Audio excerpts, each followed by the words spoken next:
Cidades brasileiras vão ficar inabitáveis por causa do calor? Você deve ter visto o alerta deste estudo aqui. Ele destacou Belém do Pará como um dos centros urbanos mais quentes do planeta até 2050. Outras capitais também foram listadas, mas numa situação menos grave. O que isso significa? Que transformações da Terra estão fincando raízes profundas sem fazer barulho. O calor é um exemplo. Está aumentando aos poucos, sem freio, e pode se tornar, segundo pesquisadores, um dos maiores desafios da humanidade. A reportagem da DW ouviu especialistas para entender como o Brasil, um país aparentemente tão acostumado e preparado para o sol, se situa nessa história.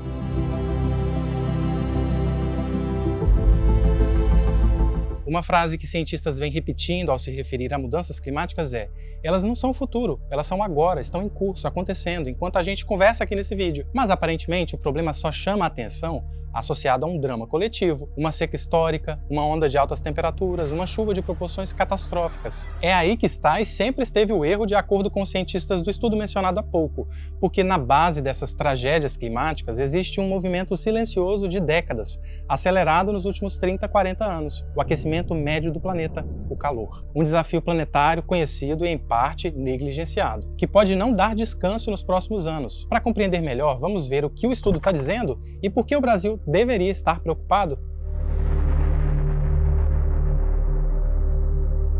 O estudo é esse que eu mencionei ali no início. Foi feito pela ONG Carbon Plan em parceria com um jornal americano, The Washington Post. A principal conclusão é que caminhamos para uma espécie de epidemia de um calor implacável, com cada vez mais gente sujeita a ter problemas de saúde por isso. Quer números? Em 2050, metade da população estimada para o planeta deve ficar exposta a ao menos um mês de calor extremo no ano. Seriam em torno de 5 bilhões de pessoas nessa situação. No começo do século, era menos da metade. No caso do Brasil, olha só Belém do Pará. A cidade tinha, no início dos anos 2000, 50 dias anuais de calor extremo. Lá em 2050 vão ser 222, cerca de 6 meses a mais. Um crescimento vertiginoso entre as localidades analisadas, o que fez até o jornal americano colocar a metrópole paraense em destaque. Quando vemos este gráfico, fica claro por que Belém mete medo nas outras. Só que tem mais nuances importantes de mencionar. Em Pekanbaru, na Indonésia, que seria o centro urbano mais exposto às altas temperaturas em 2050, os moradores vão lidar com 344 dias escaldantes. É muito sim, mas olhando a linha do tempo da metrópole, já eram 300 dias no começo deste século, ou seja, a diferença não é tão expressiva. Manaus é um exemplo parecido. Daqui a algumas décadas vão ser 258 dias infernais,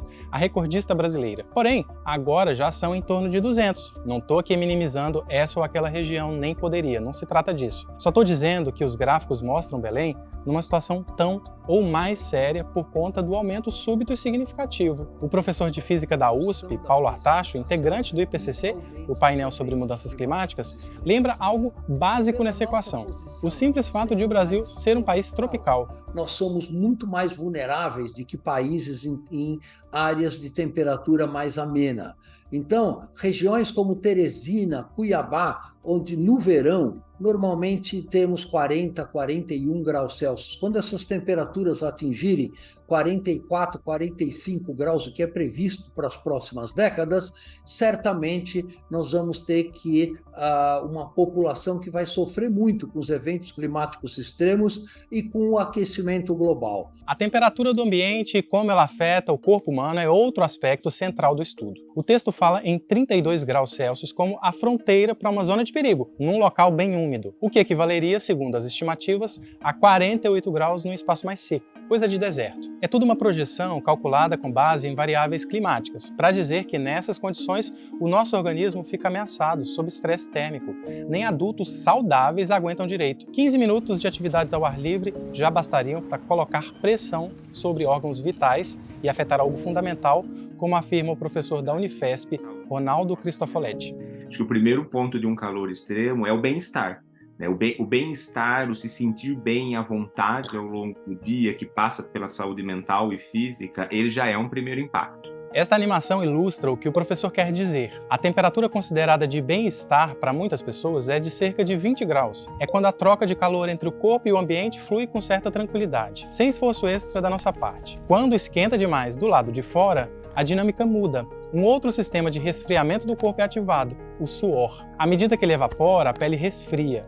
é uma maneira natural de controlar a temperatura interna. Até porque, se ela aumenta muito, é o caos. O corpo tenta transportar calor para a superfície o mais rápido possível. O coração começa a bater mais rápido, ao mesmo tempo perdemos líquido.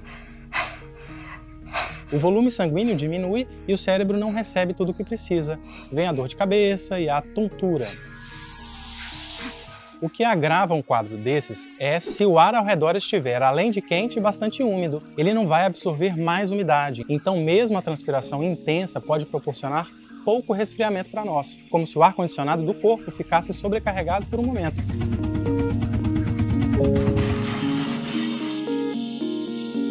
O calor mata? Sim, com desidratação, derrame, infarto. Na Europa, matou cerca de 60 mil pessoas no ano passado. No Brasil, as mortes também ocorrem, embora os dados na avaliação de especialistas precisassem passar por uma sistematização e controle mais rígidos. Eu imagino o que pode estar passando pela sua cabeça. Primeiro, que 20 graus como ideal de conforto térmico sem ar-condicionado não é realidade na maior parte do Brasil, nem no inverno. E 32 graus, sem contar as variáveis de umidade, vento, incidência de radiação solar, também não parecem muito. É um dia normal em várias cidades brasileiras. Incomoda, as pessoas reclamam, mas a vida segue, não é? Inclusive, fique à vontade para compartilhar como é aí onde você mora aqui nos comentários. Como você sente os efeitos do aquecimento global por aí? Bom, os especialistas reconhecem que, de fato, em algumas regiões do planeta, as populações estão mais adaptadas à quentura. E é assim no Brasil, como falou o Paulo Artacho. Bem diferente da Europa, mais preparada para o frio. Só que a problemática levantada no The Washington Post vai além. Está no crescimento da frequência do calor extremo, como em Belém do Pará. A mudança se daria com rapidez no espaço de poucas décadas,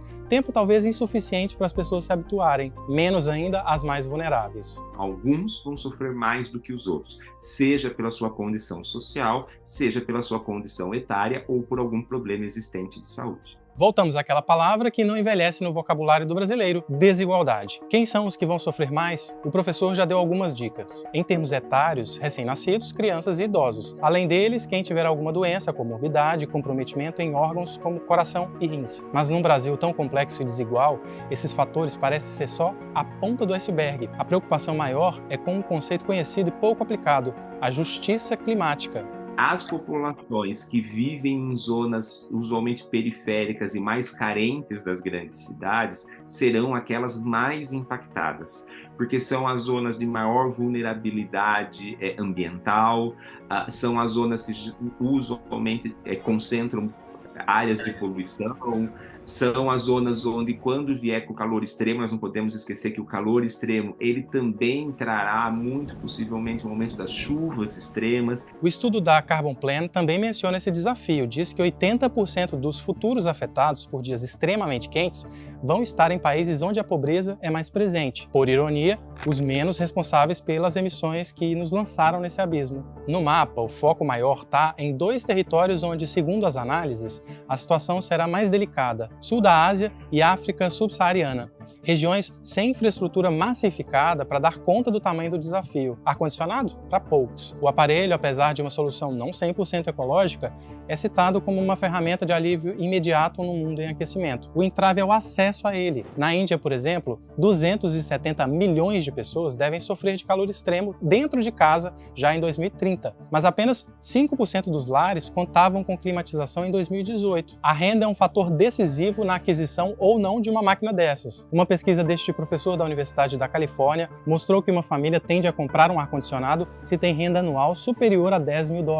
Em alguns dos lugares mais pobres do mundo, e que aparecem no mapa do estudo, ela pode ser inferior a $2 mil. No Brasil, pesquisadores sugerem que a maior parte das residências vai ter ar-condicionado até 2035. Será que isso vai controlar a habitabilidade ou algumas cidades brasileiras, como Belém, vão ficar inabitáveis?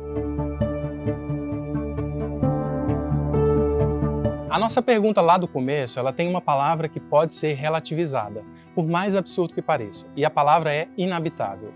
Não se trata de desprezar o sentido dela, uma negação em essência, mas admitir que para uns é possível que as circunstâncias extremas sejam contornáveis, para outros não. No caso do Brasil, é o velho dilema de um país continental, com males sobre os quais o calor extremo vai se sobrepor. Provavelmente vão ter os que conseguirão resolver as coisas com telhados verdes ou outras tecnologias, e os que não. Agora, claro, devem surgir os cenários em que pode não restar muita escolha. Já temos regiões no Nordeste brasileiro que uma região que já é semiárida, onde chovia muito pouco, com quedas de precipitação nesse pouco da ordem de 30% a 35%, com aumento da temperatura da ordem de 2,3 a 2,5 graus.